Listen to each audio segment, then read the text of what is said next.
today just fine. We're moving along through our study in Exodus. I will tell you, for anybody that's ever taught before, trying to cover this much material and the amount of time that we're being given to do it is tough. But we would like to do this with more detail, but just to keep pace with our literature, we're not able to do so. But I will try to summarize just a little bit. We just went from chapter 5 all the way out this week in chapter 12, and a lot happens in there. And you can go back and read it, and most of that is self-explanatory. It's all the plagues, the 10 plagues that are, well, the first 9 of the 10 plagues that the Lord cast out on the people of Egypt, and it's really straight to Pharaoh himself. The people there just happen to be the ones that take the blow the most, but Moses goes one by one through these plagues as he approaches Pharaoh and says, "Let my people go." And Pharaoh says over and over again, "No way." And these plagues just become more and more intense. I think it's very fitting that the very first one has to do with the water turning into blood, and all the rivers and the lakes and everything turns into blood. And we'll see as we go through the lesson, hopefully, why I think that's important. But you see, as you go through chapter 7, 8, 9, 10, you got frogs, lice, flies, the livestock are diseased, boils, hail raining down. I mean, locusts. It's just awful. And if you can imagine what that would have been like to live in those, I mean, I can't stand gnats in the summer just flying around my ears. Can you imagine the gnats being awful? Just consuming everything, frogs everywhere. I mean, everybody loves a frog, but try 3 billion of them, and they were everywhere. Now, by the time you get to about the 4th plague, God started to separate the effect of the plagues such that His chosen nation did not become susceptible to those plagues. In other words, when we get out to about number 5 or so, flies and livestock and boils, there begins to be a separation that the Egyptians and even Pharaoh started to notice that why are these people over here with Moses not having to deal with this, but all the Egyptians are. And that's something I had always wondered through the years of studying this. Did everybody have to deal with it? To begin with, yes, but very quickly God started to separate and show that His hand was on those people. And He was going to let these plagues apply only to the Egyptians and Pharaoh's people. So if you go through those plagues, you see them and the effects of them, and over Moses goes through. And I began to underline in my Bible the times when Moses would go and talk to Pharaoh, and it would say, and God hardened Pharaoh's heart. And he every time when you would think that's going to be the one that's going to make him give in, it just made him that much more determined to fight against God. And I started thinking about how our last week's lesson, how we sort of studied how this whole thing is a picture of how a person comes to Christ and how they just build up this big wall against God and refuse to accept Jesus.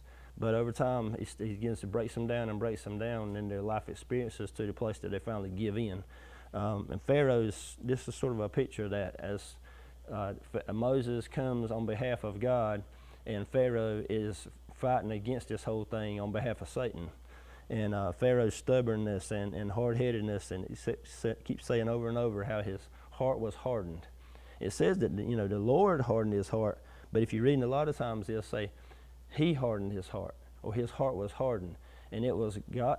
Pharaoh had just the same choice that everybody else had to make, the same one that we make today. He had his free will to be able to choose to honor God and to do what Moses said. But instead, he built up a wall and was more and more stubborn as he goes through. So as we get out to chapter 11, that's where we'll kind of spend a few minutes, then we'll go all the way into 12. But if you look in, I'll just hit 2 verses. In chapter 10, verse 20, but the Lord hardened Pharaoh's heart, and he did not let the children of Israel go. Go to 27, same chapter, but the Lord hardened Pharaoh's heart, and he would not let them go. And you just see that pattern. And out chapter 11, you can see where he tells Moses, you're going to go to Pharaoh and tell him about this 10th plague, and it's going to be the most detrimental. It's going to be the one that finishes him off. And the last plague was going to be the death of the firstborn male in every form of life. the humans and the animals. And so every firstborn male in Egypt was going to be struck by the death angel and be killed on this certain night. And so in verse 1 of chapter 11, I'm reading the back half of it. When he lets you go, he will surely drive you out of here altogether. So he says, whenever this happens, he's not going to deal with you anymore. He's going to want you to leave so bad, he's just going to say, get out. And that is exactly what takes place later.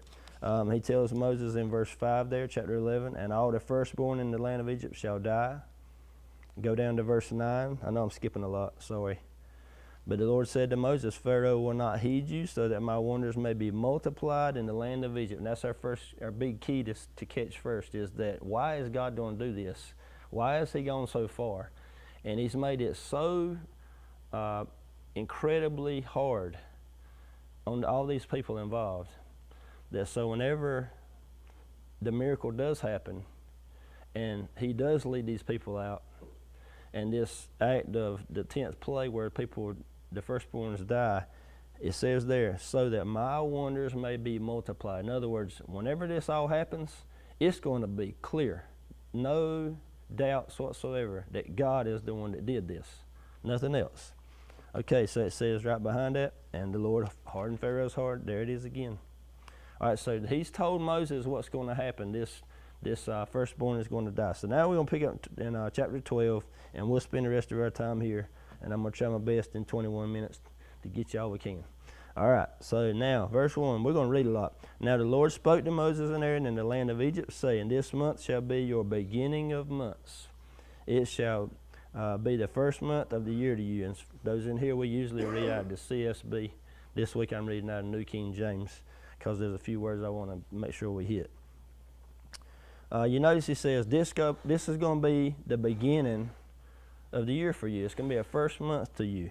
So he's creating a new calendar in their minds, so to speak. And I heard one fella say this week, it's just kind of like for a baseball player, their year starts in the spring, first year of baseball season. For a football player, it starts in August. Now, you know how it is with year-round sports nowadays. But traditionally, when do the football people start? In the fall. When does basketball start? In the winter. I mean, that's just how they have a season. And he's saying to them, this is your season. I'm beginning you a new season. I want you to start a new thing. This is going to be a new year for you, a new time. So he said, this is going to be your beginning of months. This shall be the first month of the year to you, and speak to the congregation. And so he tells them now what's going to happen. This is the Passover. And a lot of people that don't understand the Passover, we're going through it right here. This is the Passover.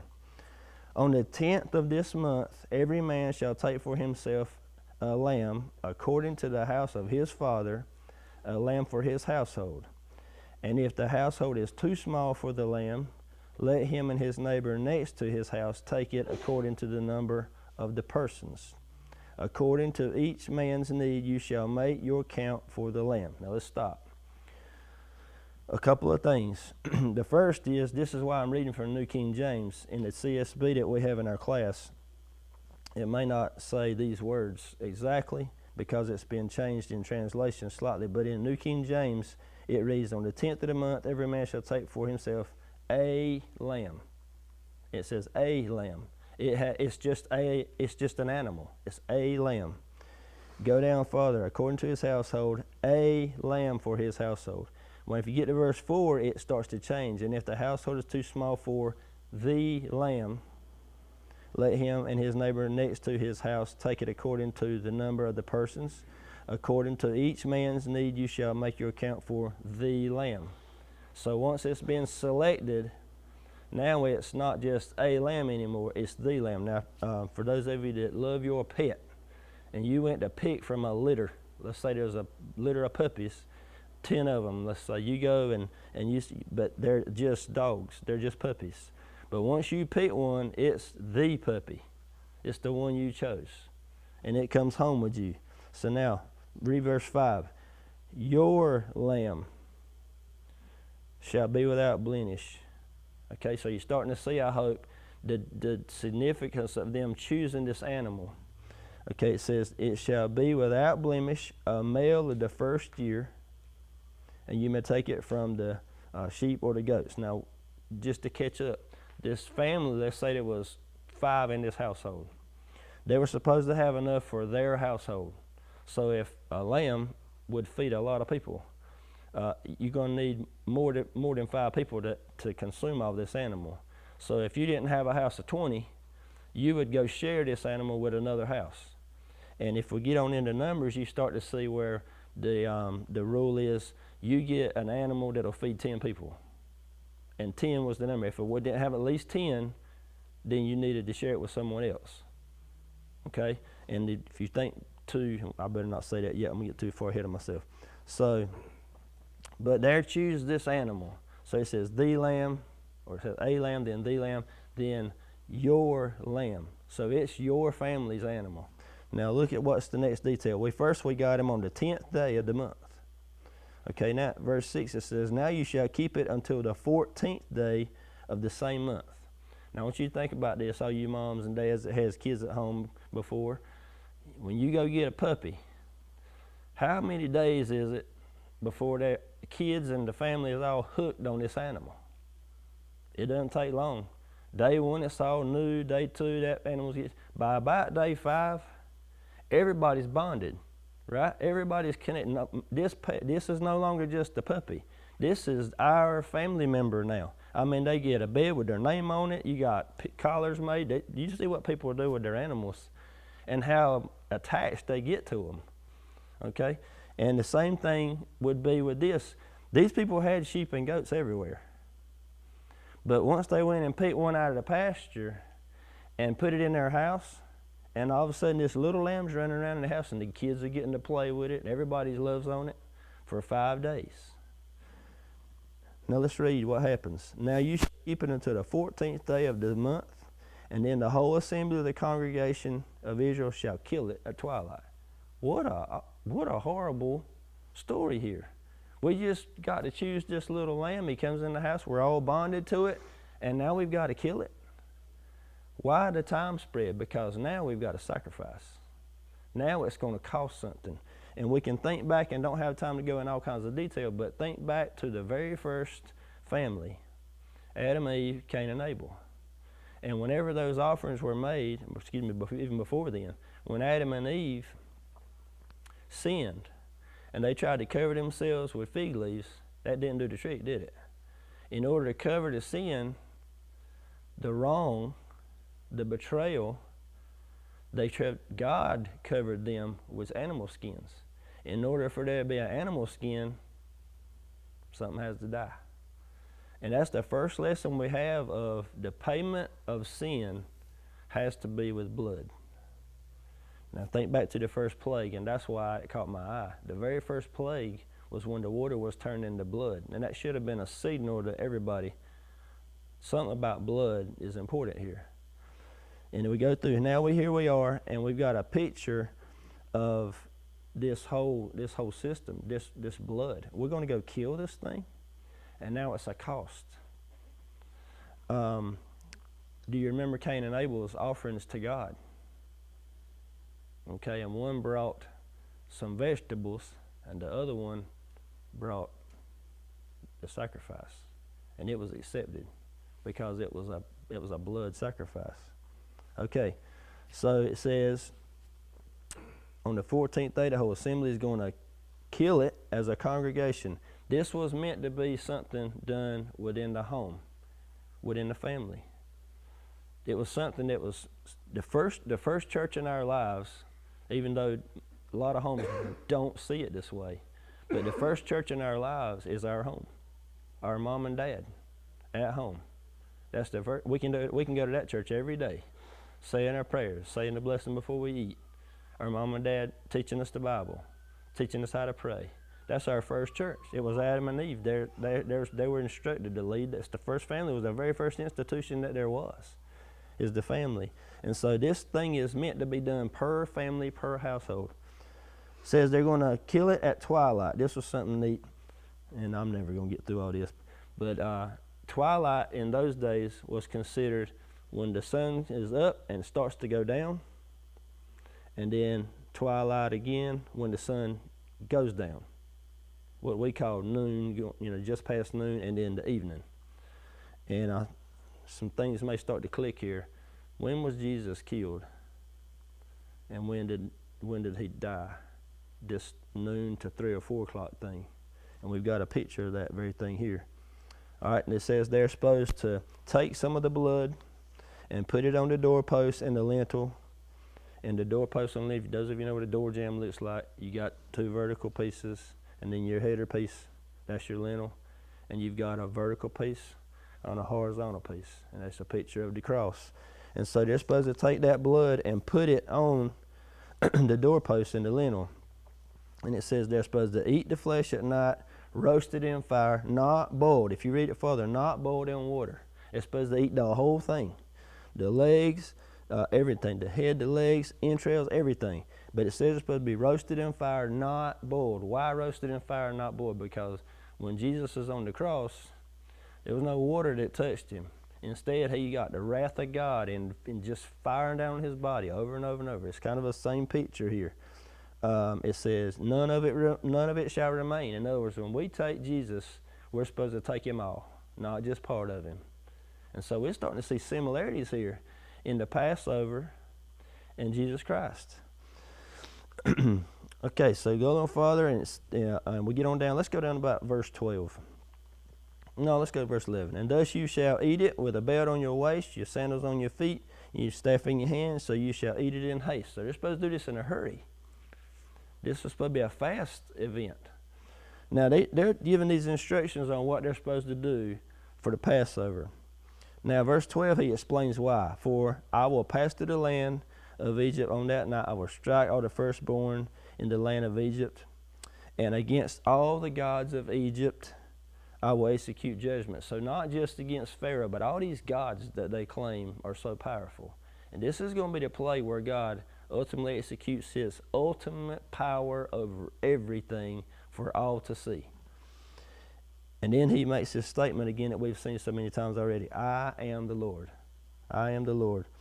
And the blood shall be the sign for you on the houses where you are. So the blood's going to be significant.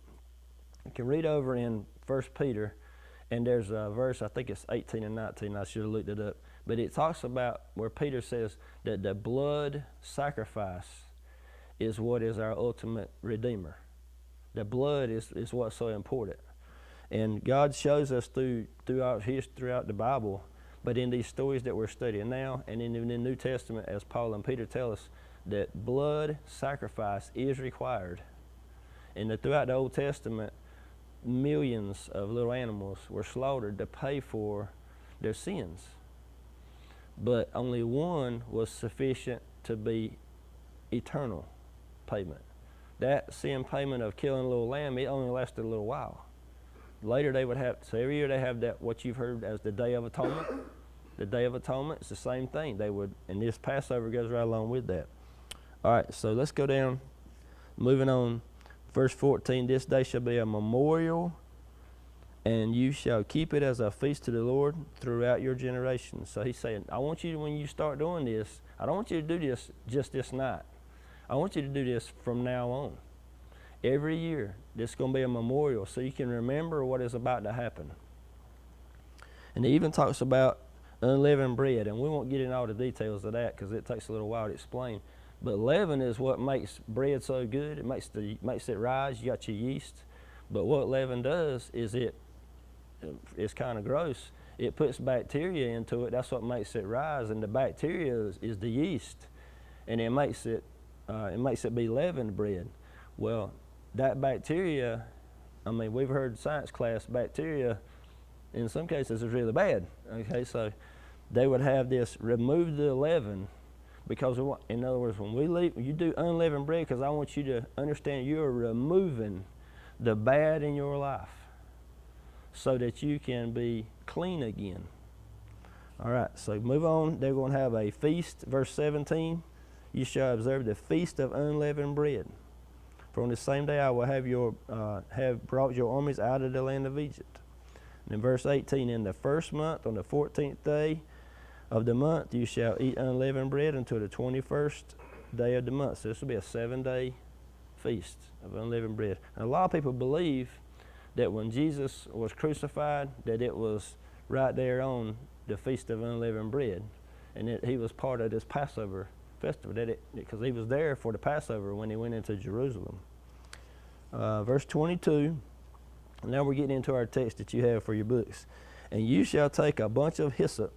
So Moses calls all the people and tells them what they're supposed to do. Get the lambs, kill the lambs as a Passover lamb. You're going to take a bunch of hyssop, dip it in the blood, strike it on the doorpost. So he gives this command to the elders of the people and tells them to do it. And he says, for the Lord will pass through to strike Egyptians, and when he sees the blood on the lintel and on the doorpost, the Lord will pass over the door and not allow the destroyer to come into your houses to strike you. And you shall observe this thing as an ordinance for you and your sons forever. And it will come to pass when you come to the land which the Lord will give you, just as he promised, that you shall keep this service. And it shall be when your children say to you, what do you mean by this service? That you shall say, it is the Passover sacrifice of the Lord, who has passed over the houses of the children of Israel in Egypt, when he struck the Egyptians and delivered our households. So Moses gives this command to the elders, tells them everything they're supposed to do, and then it says, you're going to do this every year so that we never forget this. That's what God's commanded. And it says, when your children ask you why we're doing this, you can explain and tell this whole story. And in a way, we do that today. I mean, why are we here? We're teaching and telling the story of Jesus Christ. We're learning the Old Testament. Now, for Jewish people that maintain the Jewish faith, they still observe Passovers. They still doing this stuff. They did it for years and years and years. And they still have their ceremonies and feasts as Jewish people. But look at the end of that verse 27. So the people bowed their heads and worshiped. And when I got to that verse, just making notes, I began to think about the amount of faith these people had to have. Now, after watching 9 plagues, anything Moses said, I'd have done it, because everything that's been said so far is doing just as he's announced. But I started thinking back, and then I went back a little bit and looking at the faith that people had to have. For Moses to have enough faith to keep giving this message, going back to Pharaoh over and over and over. But he was getting reassured by these plagues coming out just like God said. And he was getting stronger and stronger and being able to approach Pharaoh because he was staying with God. And then, of course, the faith of the people, because it says they bowed their heads and worshiped. And it says the children of Israel went away, and they did so. Just as the Lord had commanded Moses and Aaron, so they did. So these people had faith in this. They're seeing the hand of God and working, and they're seeing that as long as they continue to do what Moses says, that they're okay. But now this one is different. There's going to be people dying now. We've got the firstborn of every household that's going to die. Animals, children, whoever. And so now they've got to have a faith to do what Moses has said. Verse 29, and it came to pass at midnight that the Lord struck all the firstborn in the land of Egypt. So he did exactly what he said he was going to do. From the firstborn of Pharaoh to the firstborn of the captive who was in a dungeon. Everybody. No one was excluded. No one was excluded. I began to wonder, how many of the Israelite people, was there any that didn't do what he said? If so, they got the same thing. There were many Egyptians that did this, and their sons were saved. Their sons were okay. But it says in verse 30, Pharaoh rose in the night, he and all his servants and all the Egyptians, and there was a great cry in Egypt, for there was not a house where there was not one dead. And then just to sum up the story part of it, he called for Moses by Aaron at night, or Moses and Aaron by night, said, rise, go out from among my people, both you and your children of Israel. Go, serve the Lord. As you say, all your flocks, all your herds, be gone. Get out of here. And so the very thing God said, that whenever this happens, Pharaoh's not only going to let you leave, he's going to beg you to leave. But look at how Pharaoh has come from his hard, prideful, arrogant heart. And look what he says at the end of this verse. Be gone and bless me also. So now he is put in a place of humility where even he has to acknowledge that God is supreme. He's no longer there anymore. Remember we said last week, the people of Egypt looked on Pharaoh as he was a god. They worshiped him as a god. And this defeat of even his child, who was in his world the divine child. Now his divine child has been struck dead by God. And all of a sudden he knows he has no power anymore. He's been defeated. All those pictures are sort of, all those things in this story just give us a big picture of a person who is who is without God, and who by Jesus' sacrifice on the cross is able to come to salvation. He is our Redeemer, and he's only our Redeemer because of his blood that was shed. There had to be a blood sacrifice, and his blood sacrifice made that way for us. And then, of course, maybe a revival is the best word I could come up with, but think about times in the year, or maybe there's a place for us, a lot of people are going to make a New Year's resolutions in a few weeks. A lot of people, one of the number one thing they'll put is, I'm going to start reading my Bible every day. All of a sudden you're going to do it on January the 1st, because it's a new thing. Well, just going on the idea of a new thing, when somebody is trapped in their sinfulness, you're just like an Egyptian slave. You're a slave to your life of sinfulness without a Redeemer. Because without a Redeemer, we're all headed for eternal damnation in hell. We have no way to save ourselves. We can't do it. You can sacrifice all the lambs you want to. It won't matter. But because we choose to follow Jesus, and we do exactly what the people of Egypt here, or people of Israel did while they were in Egypt in a way, by putting blood on the cross. We claim Jesus and use his blood. And we choose to take him as our Passover lamb. That's why when we went back, I wanted to read out of this version, because it says, when your lamb. And so just an animal is one thing, but when I choose Jesus as my Lord, now he's not just some guy. He's not just some guy that taught about God, and he's not just the man that walked around in Egypt and in Jerusalem or in the surrounding areas. When I choose him, he's my Lord. He's not just a guy named Jesus. He's my Jesus. And I choose him, and I take the blood that he offered and that he put on the cross for me, and I claim it. And I put it on myself. And that's why we say, I'm crucified with Christ. There it is. You're just doing the very, very same thing. And that way, we remember over and over what Jesus did for us. So I hope these parallels in the short time we've had have started to come through. It's not just some story about some people in Egypt that escaped. This was a picture of what was coming. They didn't understand it, but now we're on the backside and we get to look back at it and see it. And all people that were in Jesus' day and after, they can understand. That's why when Jesus was able to talk to people, he would tell them about the Old Testament history. You remember when Moses led you out of Egypt, your ancestors. How about the kids that would come while they were, 3, 4 generations later that were not in Egypt? They never lived one day of slavery. They would never know this story unless God had commanded them. You tell your kids, you do this every year so that you have a big reminder. And there's nothing that's a bigger reminder than watching something die, watching blood being spilled. We have animals in at our house, and we've had livestock before. And some of the hardest days that I've ever had with that is knowing that one of those animals needed to die. It was past the place where it could survive, and it was just suffering. But watching it die is awful. And knowing that they did that purposefully for a reason. Taking a life should bother us. And so this is what Jesus is trying to teach, and what God is trying to teach is the cost of life. It is a big cost. And the sacrifice that was made there so that somebody could be free. Without that little lamb dying, you're stuck in slavery still. And even worse, without that little lamb dying, your son's going to die. So the lesson was understand the cost of redemption.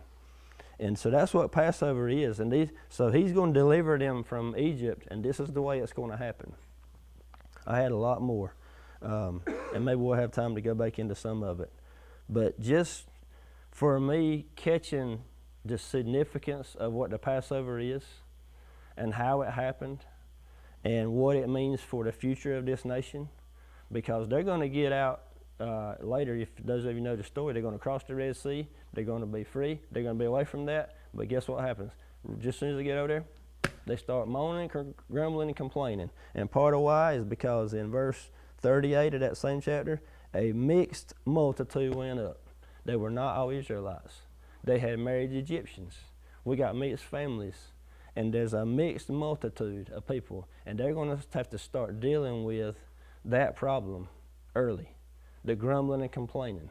It's the same thing that we do. We claim Christ, but that doesn't make us perfect. We're still here on this earth, and we're sinning like crazy, and we still mess up, and when we grumble and complain too. But they're delivered from Egypt by this Passover, the last plague, and Pharaoh is forced to give in.